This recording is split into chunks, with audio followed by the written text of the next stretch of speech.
सांगली जिल्हा पोलीस दलात सरदार वल्लभभाई पटेल जयंतीनिमित्त रन फॉर युनिटी व राष्ट्रीय एकता दिवस कार्यक्रम उत्साहात संपन्न।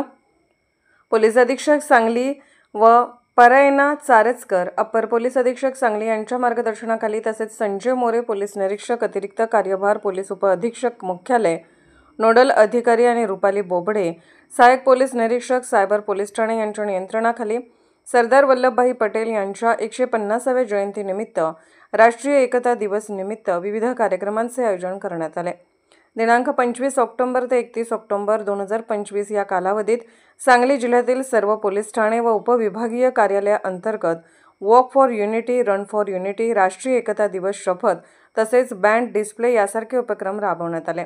या उपक्रमात एकूण 163 पोलीस अधिकारी, 1252 पोलीस अंमलदार तसेच 2699 सर्वसामान्य नागरिक, विद्यार्थी, खेळाडू, माजी सैनिक व सामाजिक कार्यकर्ते यांनी उत्स्फूर्त सहभाग घेतला। कार्यक्रमादरम्यान माननीय संदीप भ. पुणे यांनी उपस्थितांना राष्ट्रीय एकता दिवसाची शपथ दिली आणि समाजातील एकात्मता, बंधुता व राष्ट्रीय ऐक्य वृद्धिंगत करण्याचे आवाहन केले। या उपक्रमामुळे जिल्ह्यात एकात्मतेचा व देशभक्तीचा संदेश पोहोचला।